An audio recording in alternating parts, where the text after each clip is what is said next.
నిన్న పొద్దున అనుకుంటా, if I'm not wrong, around some 11 o'clock 12 o'clock approximately lunch time వరకు జరా హల్చల్ నడిచింది బాగా.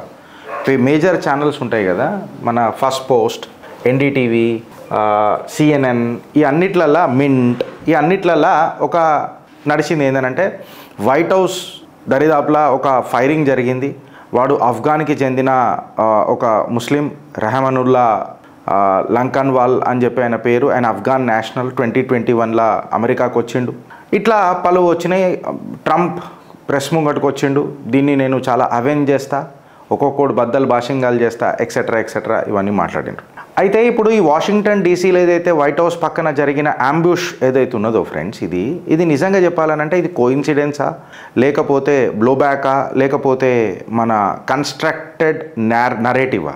ఒక కన్స్ట్రక్టెడ్ నరేటివా అని అనేది ఒక పెద్ద క్వశ్చన్ ఉన్నది. ఇవాళ ఏందనంటే ఈ speculative geopolitical breakdown ఏందనే దాని మీద చర్చ చేద్దాం ఫ్రెండ్స్. సడన్గా డాట్స్ కనెక్ట్ అయ్యి చేసుకుంటూ పోదాం.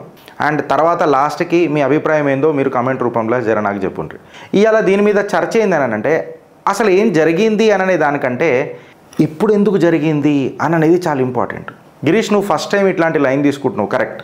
ఎందుకు అనంటే భారత్ శత్రువులతో నేను ఎప్పుడు కీడేంచే మేలేలుస్తా, మంచి కోరుకుంటా, కాకపోతే కీడేముంటుంది శంకించిన తర్వాతనే ఆడు మంచి కోరుకుంటా. ఇన్సిడెంట్ కాడికి వస్తే వైట్ హౌస్ దగ్గర ఒక 2 నేషనల్ గార్డ్స్ తీవ్ర గాయాలు పడ్డాయి, వాళ్ళ కండిషన్ చాలా క్రిటికల్ ఉంది అని అంటారు. ఇది ఒక ambush style attack. Prime location వచ్చేసి మన హెవీ గార్డ్స్ ఎక్కడైతే ఉంటారో, ఎస్పెషల్లీ నేషనల్ గార్డ్స్ అమెరికాలో, వాషింగ్టన్ డీసీలో, అక్కడ ఈ ఘటన జరిగింది. అంటే ఒక లోన్ గన్ మ్యాన్ కొన్ని నిమిషాలల్లో కంప్లీట్గా లోపలికి వచ్చేసి ఒక క్రిటికల్ కండిషన్ తీసేసి 2 నేషనల్ గార్డ్స్ని పల్ షాట్ కొట్టేసి పోతాడు అని అంటే ఇవాళ నేను ఏమనాలి అంటే ఈ అటాక్ అనేది ఇంత దగ్గర జరిగింది వైట్ హౌస్కి అంటే లోపల ఎవడెవడు ఇన్వాల్వ్ అయి ఉన్నాడు, ఇంత దగ్గర జరిగింది అని అంటే పొరగల మజాకా అనే డౌట్ నాకు ఈ డాట్స్ కనెక్ట్ చేసేటట్టు చేసింది. అఫీషియల్ లైన్ తీసుకుంటే ఏమన్నారంటే షూటర్ అనేటోడు రెహమానుల్లా లంకన్వాల్ ఆఫ్ఘనిస్తాన్ నేషనల్ అని చెప్తున్నారు. US visa operation Allies welcome 2021 మీద తీసుకున్నాడు అని చెప్తున్నాడు. ట్రంప్ ప్రెస్ ముంగట్టుకు వచ్చేసి ఈడొక జంతువు, హీన జంతువు, ఇది యాక్ట్ ఆఫ్ టెర్రర్ అని చెప్పి మాట్లాడిండు. ఇక అడ్మినిస్ట్రేటివ్ పుషెస్ ఏమని వచ్చినాయి అంటే ఫారిన్ థ్రెట్ ఇన్వాల్వ్ అయి ఉన్నది, డొమెస్టిక్ బ్రీచ్ అయిపోయింది, కానీ ఇదంతా కంప్లీట్గా కాంప్రమైజ్ అయిపోయింది అని మాట్లాడినారు. కాంప్రమైజ్ ఏడైంది అని అంటే అది మళ్ళీ వైట్ హౌస్ చుట్టుపక్కల అయింది అని అంటే ఒకసారి మీరు జస్ట్ ఇమాజిన్ చేయండి. ఈ స్క్రిప్ట్ అనేది జర ఫెమిలియర్ అనిపిస్తలేదా? ఐడెంటిఫై చేసి చూస్తే మళ్ళీ దీన్ని కండెమ్ చేయాలనా లేకపోతే దీన్ని ఎస్కలేట్ చేయాలనా అనేది ఇవాళ చిట్ట. ఫస్ట్ డౌట్ ఏముంటుంది అంటే ఒక్కోడే. సెకండ్ డౌట్ ఏముంటుందంటే వైట్ హౌస్ పెరిమీటర్లకు వచ్చిండు, మ్యాసివ్ సెక్యూరిటీ ఉంటుంది ఆడ, మ్యాసివ్ సెక్యూరిటీ, మామూలుగా సెక్యూరిటీ ఉండదు.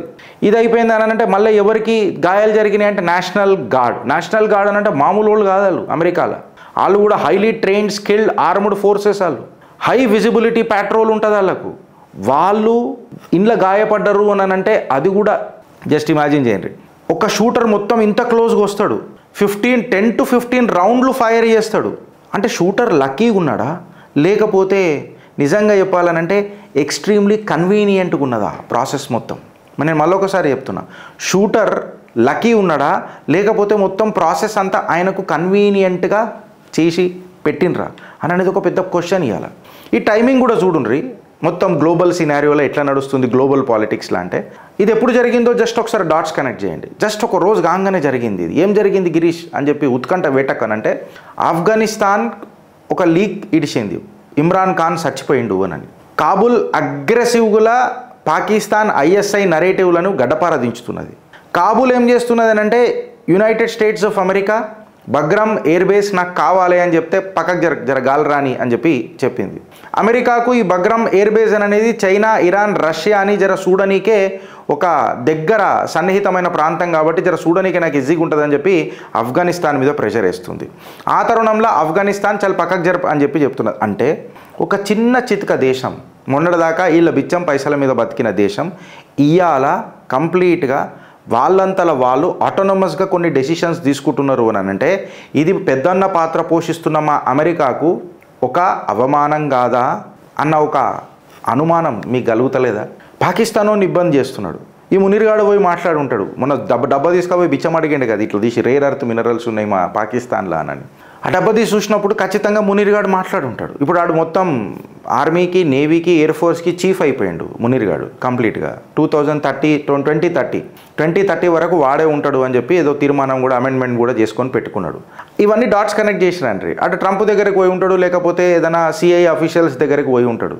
పోయి వీళ్ళు నన్ను దమ్దమ్ చేస్తారు ఆఫ్ఘనిస్తాన్ వాళ్ళు, ఇప్పుడు పాకిస్తాన్లో ఏమవుతుంది, ఇమ్రాన్ ఖాన్ది ఏమవుతుంది అది పక్కకు పెడితే వీళ్ళు నాకు చాలా ఇబ్బంది పెడుతున్నారు, మా వాళ్ళని అంబ్యూష్ చేసి కొత్త ఏడికాడికి కొడుతున్నారు, గొరిల్లా వార్ఫేర్లో మేము వాళ్ళతో గెలవలేకపోతున్నాము, మీరే గెలవలే నేను ఏడికని గెలుస్తా.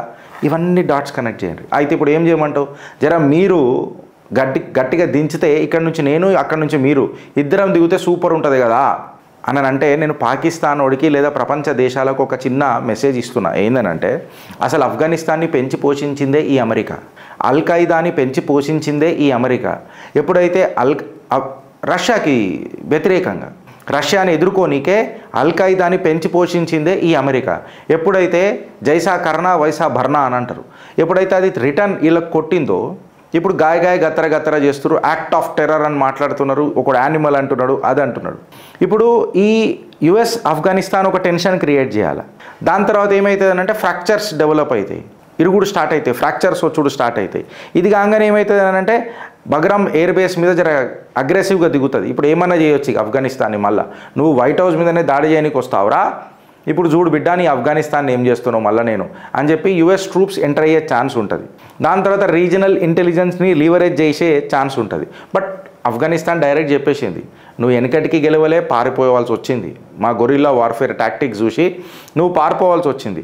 సో నీతో స్పేస్ షేర్ చేసుకోవడం అనేది మా ఇంటా వంట లేదు అని చెప్పి క్లియర్ కట్గా చెప్పిండ్రు. అసలు యుఎస్ ఇంటర్ఫియరెన్స్ మా ఆఫ్ఘనిస్తాన్ భూభాగంలో ఖచ్చితంగా అసలు సాఫ్ట్ కార్నర్ లేదు అని చెప్పి చెప్పిండ్రు. అయితే convenient narrative with in minutes చూడండి ఎట్లా యాంగిల్ సెట్ అయిపోయింది అని అంటే, ఏదో ఒక ఏం యాంగిల్ రా ఇది అని చూసే లోపల దాన్ని రైట్ యాంగిల్ లెక్క సెట్ చేసేసారు. ఒక Afghan shooter, terror angle, foreign threat, అరిగిపోయిన టేప్ రికార్డ్ లెక్క ఒక రియాటరీకి స్టార్ట్ అయిపోయింది. ఇమ్మీడియట్గా గార్డ్ డిప్లాయ్మెంట్ అయిపోయింది, సుమారు 500 మంది వచ్చేసారు అక్కడ. ఈ షిఫ్ట్ విత్ ఇన్ అవర్స్లో జరిగిపోయింది.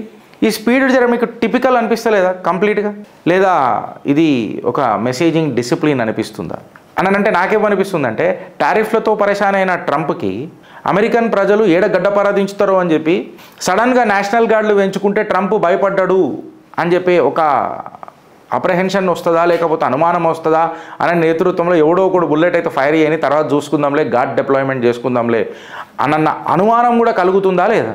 టక్ టక్ టక్. ఇప్పుడు ప్రైమ్ మినిస్టర్ ఒక దగ్గర ఉంటాడబ్బా భారతదేశంలో, మజాకా చుట్టుపక్కల ఓనికే, పావురం నీడ కూడా పంకు కొట్టది, పావురం నీడ కూడా. అమెరికన్ ప్రెసిడెంట్ ఎట్లుంటాడో తెలియదా, మనం అన్నీ చూస్తూ ఉంటాం కదా, అసలు నువ్వు పోలేవు, దగ్గరకు పోలేవు, కళలో కూడా ఊహించుకోలేవు అని చెప్పినట్టు మాట్లాడతారు. One of the powerful presidents వాళ్ళు అమెరికన్స్.